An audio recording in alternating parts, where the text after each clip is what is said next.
श्री सद्गुरुदेव की जय। विश्व वंदनीय परम श्रेष्ठ संत सम्राट बंदी छोर सदगुरु श्री कबीर साहब जी, मेरे हृदय मंदिर के आराध्य परम पूज्य गुरुदेव जी, पूजा के योग्य सभी संत समाज, मैं चरण कमलों में सिर झुका के बार बंदी करता हूँ।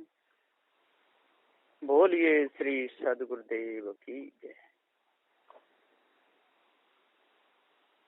चेतन पूजा से बढ़कर के सारे संसार में और कोई पूजा नहीं है, लेकिन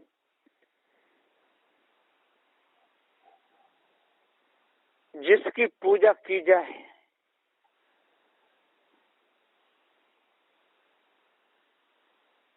उसके अंदर महासद्गुण विराजमान होना चाहिए। जड़ाध्यास से न्यारा होना चाहिए, क्योंकि चेतन जीव एक नहीं है, चेतन जीव अनेक हैं। सबकी धारणाएं अलग अलग बनी हुई हैं, सब अपने अपने हिसाब से चल रहे हैं। सदगुरुदेव जी यहाँ पुकार के समझाते हुए कहते हैं कि हे ज्ञानियों, आप लोग जब तक अपने से भिन्न अपने इष्ट को खोजते रहोगे, अपने से भिन्न अपने सुख को खोजते रहोगे, तब तक कहीं न कहीं भटकते ही रहोगे।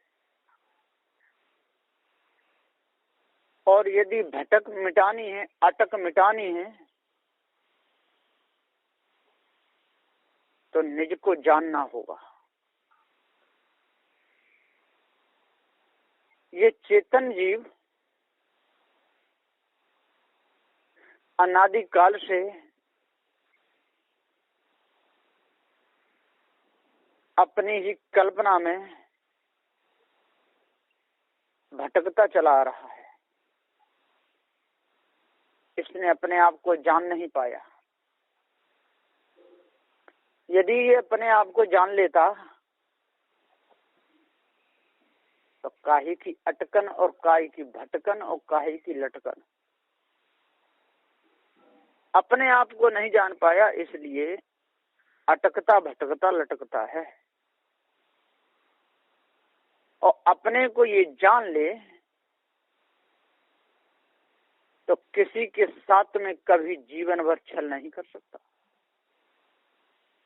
लेकिन लोगों ने ऐसे ऐसे शब्द सुनाए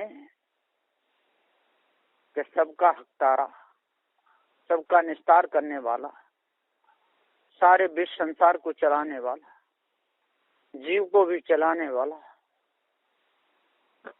कोई ब्रह्म है, और वो निरावयव है, निराकार है।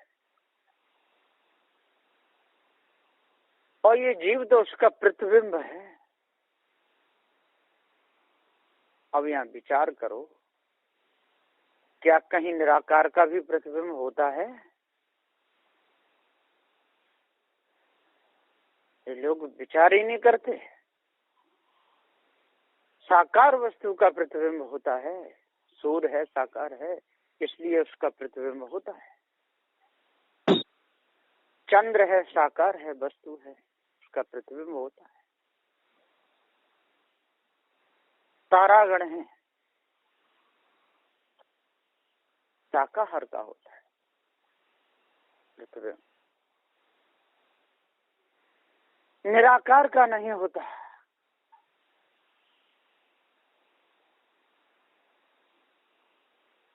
ये बहुत बड़ी भूल है लोगों की। इधर ब्रह्म को निर्गुण कहते हैं, निराकार भी कहते हैं, अगम अपार भी कहते हैं, और चित्तगण बुद्धि वाणी से परे भी कहते हैं, और सर्व व्यापक भी कहते हैं, और उसके प्रतिबिंब बताते हैं कि जीव उसका प्रतिबिंब है। क्या कहीं किसी ने प्रतिबिंब में ज्ञान देखा है? प्रतिबिंब में ज्ञान नहीं होता, और जीव ज्ञान स्वरूप है। तो यहाँ विचार करो, सोचो समझो, निरखो फरको। अपनी अकल में नियाव है तो अपने से जो जानकार हैं, बड़े हैं, उनको पूछ लो। इससे आपकी कोई हानि नहीं होगी, लाभ ही लाभ होगा। एक देशी का प्रतिबिंब होता है, सर्वदेशी का नहीं।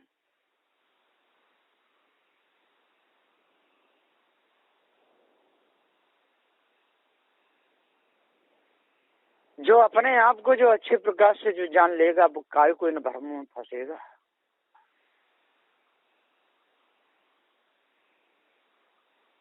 सूर्य की परछाई नहीं होती, प्रतिबिंब तो जल में पड़ता है। क्यों नहीं होती? कि वो स्वयं प्रकाश ही है। इसी प्रकाश से जीव की भी नहीं होती। जीव ज्ञान स्वरूप और स्वयं प्रकाश ही है। ये शरीर पर प्रकाशी है, चार तत्वों से बना हुआ है। पोल खंगोल में ये गढ़ा गया है। कोई भी वस्तु बनाई जाती है, कोई भी कार्य बनाया जाता है, कारण से उसके लिए खाली जगह चाहिए। तो ये खाली जगह है आकाश, ये कोई वस्तु नहीं। समझना चाहिए, सोचना चाहिए। तो जीव किसी का प्रतिबिंब नहीं, क्योंकि जीव में ज्ञान है और प्रतिबिंब में ज्ञान नहीं होता। ये सार निर्णय हो गया। इसलिए ईश्वर का अंश बताना या ब्रह्म का प्रतिबिंब बताना, ये बहुत बड़ी भूल है।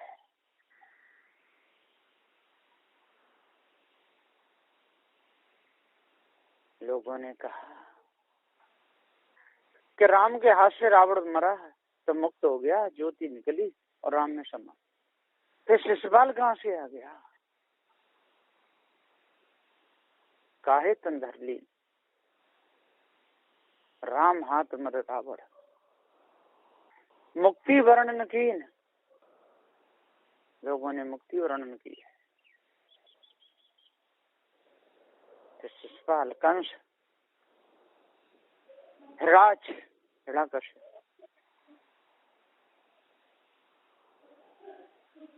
ये कहां से आए थे? जब मुक्त हो गए तो ये बहुत भारी भूल है। सज्जनों, ज्ञानियों, राग द्वेष को दूर करके, छल कपट को दूर करके, पक्षपात को दूर करके, जात वर्ण को दूर करके, मोह मत आसक्ति को हटा करके, विषय वासना को हटा करके, भ्रम कल्पना को दूर करके, आप ठंडे दिमाग से यदि काम लोगे तो सारा काम बन जाएगा। क्योंकि सबको सत्ता देने वाला, सबको ज्ञान देने वाला परमात्मा बता दिया। इसलिए ही तो आज कितना द्वंद्व फैल रहा है। कोई किसी को मारने में, काटने में चूकता नहीं, जहर देने में, छल करने में। क्योंकि जो कुछ करवा रहा है तो परमात्मा करवा रहा है। ऐसा भ्रम घुसा है ये अंदर। भाइयों, परमात्मा नहीं करवा रहा। परमात्मा नाम की कोई चीज नहीं है। ये मनुष्य अपने कर्म संसार स्वयं बिगाड़ रहा है। ये कर्म भूमिका है। इसलिए कर्मों को सुधारो, अच्छे कर्म करो, बुरे कर्म मत करो, पुरुषार्थ करो जिससे बंध छूटे। नहीं तो पाप कर्मों से कहीं बचोगे नहीं। इस बीमारी को, इस नशा को, इस जंग को पार्क सिद्धांत के द्वारा रगड़ रगड़ करके छुड़ा के निकाल दो। कोई इस ब्रह्म परमात्मा नहीं, कोई देवी देवता नहीं। तंत्र मंत्र जादू टोना के चक्कर में फंस करके आप लोगों ने भारी धुंध मचाया है। आप भूले हुए हो। मैं ये नहीं कह रहा हूं कि आप भूले, आपको भुलाया गया है, आपको भटकाया गया है, आपको पत्थर पूजा में लगा करके आपकी इज्जत बिगाड़ी गई है। नदी नालों की पूजा करना ये आपकी इज्जत पर बचता है, आपकी इज्जत को बिगाड़ा गया है। यदि आप चेतन पूजा करते हैं तो इज्जत काहे को बिगड़ती है? आपका भी सम्मान होता, आप भी दूसरे का सम्मान करते, एक दूसरे को देख करके विभोर होते, कंधे से कंधा लगा कर मिलते बैठते, अच्छा भाव प्रकट होता। लेकिन आज तो धन को देख करके, संपत्ति को देख करके, पद को देख करके लोग जलने लगते हैं, खींचने लगते हैं, एक दूसरे के साथ में बुरा सोचने लगते हैं। बुरा नहीं सोचना चाहिए। कोई आगे बढ़ रहा है, बढ़ने दो। कोई विवेक विचार में आगे बढ़ रहा है, सज्जनता में आगे बढ़ रहा है, उसकी सज्जनता की छवि फैली हुई है, लोग उसका आदर कर रहे हैं, करने दो। भूले लोगों की सारे संसार में कोई कमी नहीं है, भूले हुए लोगों की सारे संसार में कोई कमी नहीं। अटके भटके लटके रहते हैं। आलसी लोग, बहुत से महात्मा भी आलसी बन गए। भक्तों के जहाँ जाकर के खाते पीते हैं और संडास बिगाड़ते हैं, अपने हाथ से 2 रोटी बना के नहीं खा सकते हैं? अब इनको साधु कहना। अपने कपड़े माता बहनों से दबाते हैं, बहुत से लोग तो बाथरूम में ही छोड़ देते हैं। और माता बहनें भी ऐसी होती हैं, महाराज हम कपड़े धो दें, और वो तो हैं ही बैठे हुए हैं, आलसी बने हुए। खाना पीना और सोना, 16 फुलका खाए भरोसा राम को, और हमें खबर कछनाए घुसो कोई गाम को। आलसी लोग न संध्या पाठ कर सकें, न बीजक का पाठ कर सकें, न 10-5 मिनट भक्तों को सत्संग सुना सके। खाना पीना और लेटे हुए। पानी ला करके भक्त ने रख दिया, जाने मांझ के लाया, कैसा लाया। रोटी बना दी, माताएं अपने बच्चों को खिलाती हैं, पेशाब भी बच्चा कर देता है, टट्टी भी कर देता है, वो धोती रहती है और भोजन बना करके दे देती है। अब बड़े मजे से खा पी कर गए, अब मस्त सो जाते हैं और फिर चल देते हैं। अब बताइए, जो जंगलों में पशु रह रहे हैं उनमें और इनमें क्या अंतर रहा? वो भी पकड़ लेते हैं, दूसरे जानवरों को खा जाते हैं। हिरण को चीता पकड़ लेता है, खा जाता है। शेर भी पकड़ लेता है, खा पी के सोना। अब मनुष्य में और इनमें क्या अंतर रहा? सदगुरुदेव जी पुकार के समझाते हुए कहते हैं कि आलस नींद किसाने खोवे, और चोरे खोवे खांसी, और टका ब्याज वैराग्य खोवे, और राणे खोवे हांसी। मानत मानत मान घटे, और प्रीत घटे नित के घर जाए। ओछे के संग में बुद्धि घटे, और क्रोध घटे मन के समझाए। इसलिए साधु को कभी आलसी नहीं होना चाहिए। साधु को सोच समझ करके शब्द कहना चाहिए। साधु को कभी किसी को भ्रम में नहीं फंसाना चाहिए। पत्थर पूजा की शिक्षा नहीं देनी चाहिए। गांजा पीने की, अफीम खाने की, भांग खाने की, चिलम पीने की, ये शिक्षा साधु को कभी नहीं देनी चाहिए। साधु को सेवा बतानी चाहिए। घर में रहने वाले भक्त हैं, भक्ति करते हैं, उनको 10-5 मिनट जितना समय हो बैठ करके चेतन पूजा बतानी चाहिए। भैया अपने माता पिता की सेवा करो, पूजा करो, समय पर उठो, समय पर खेती है तो खेती का काम करो, दुकान है दुकान को खोलो, बढ़िया तरह संत गुरुजन आवे, उनकी सेवा करो, उनके पास बैठो, उनके बोध विचार को सुनो, अपने हृदय में उतारो। इस पत्थर पूजा से कुछ नहीं मिलेगा। ये सारी मूर्तियां मनुष्य के द्वारा बनाई गई हैं और मनुष्य ने खूब छेनी हथौड़ा चला चला करके ऊपर बैठ बैठ के बनाई और मनुष्य ने खरीद करके और मंदिर में रखी और मंदिरों में रख करके मनुष्य घंटा हिलाने लगा, उन पे अगरबत्ती जलाने लगा, लेट लेट करके उनके प्रणाम करने लगा। अपने माता पिता को कभी नहीं करता है। माता पिता के चरणों में सिर झुकाने में और शर्म लगती है, संत गुरुजनों के चरणों में सिर झुकाने में शर्म लगती है। अब पत्थर के देवी देवता वही माता पिता हैं, उनको माना है। अरे नेक विचार तो करो, है बुद्धि विचार का नेका तो आदर करो, मन जन्म में आने का कुछ तो लाभ उठाओ। जब तक आप मनुष्य जन्म में आने का लाभ नहीं उठाएंगे और जब तक इन मायावी गुरबा लोगों के चक्कर में फंसे रहेंगे, तब तक जड़ाध्यास आपके अंदर से निकल ही नहीं सकता। सदगुरुदेव जी पुकार के समझाते हुए कहते हैं कि हे सज्जन हो, हे ज्ञानी हो, 4 वेद 6 7 18 पुराणों के ज्ञाता हो, आज विचार करो। सूखे वृक्ष पे कभी फल नहीं लग सकते। ठीक इसी प्रकार से पत्थर की रोटियों से किसी का पेट नहीं भरेगा। गेहूं की रोटी बनाओगे तो पेट भरेगा, क्योंकि पत्थर का और जिंदा मनुष्य का कोई मेल ही नहीं है। इसी प्रकार से मंदिरों में पत्थर की मूर्ति और जिंदा पुजारी कोई मेल ही नहीं है। वह पत्थर की मूर्ति पे जो भी चढ़ाया जाता है उसको पुजारी उठा के लाता है। वो दुरुपयोग करता है या सदुपयोग करता है, आपको क्या पता है? कोई पता नहीं। इसलिए विचार करो, है पत्थर की गाय हो, पत्थर का बछड़ा हो और किसी को बाल्टी दे दी जाए कि जाओ दूध निकाल के लाओ, क्या वो पत्थर की गाय दूध देगी? 100 200 से 500 से लोगों का इलाज डॉक्टर करता हो, उसका शरीर छूट जाए और उसकी मूर्ति बनवा दो, क्या वो डॉक्टर इलाज करेगा? आपकी माता है, रोटी बनाती थी, खिलाती, बच्चों को पाल के बड़ा किया। यदि उसकी पत्थर की मूर्ति बनवा ली जाए तो क्या वो पूछेगी अपने बेटा को क्या रोटी बना के दे सकती है? विचार करो। क्या सूखे कूप में से भी पानी निकलेगा?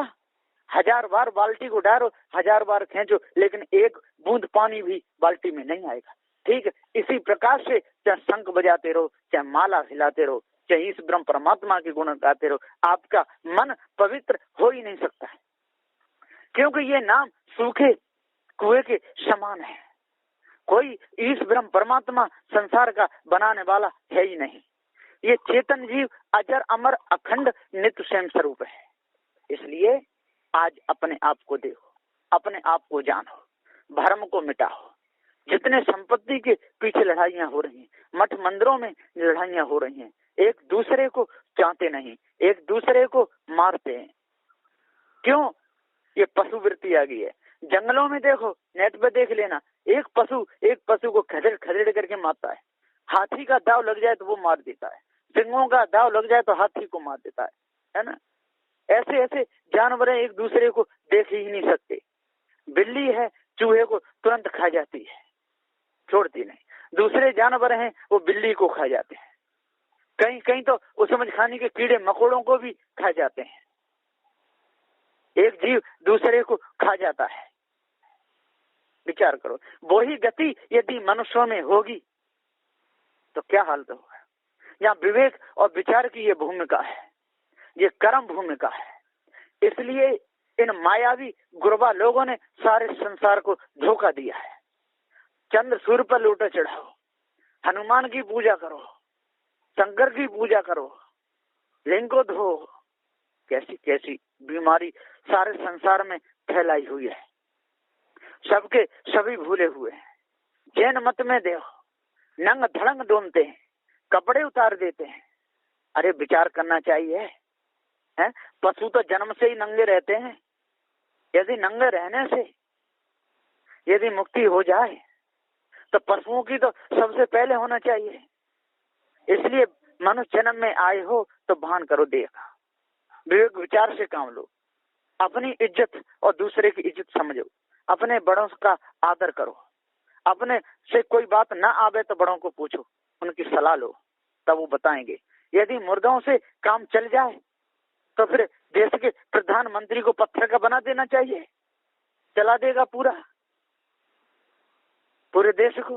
राष्ट्रपति पत्थर का होना चाहिए, मुख्यमंत्री पत्थर का होना चाहिए, सारे काम बन जाएंगे, फिर जिंदों का कोई काम ही नहीं है। भोजन बनाने के लिए रसोई पत्थर के लगा दो, बहुत बहुत अच्छे, उसको पंडित पे ला करके प्राण डरवा दो।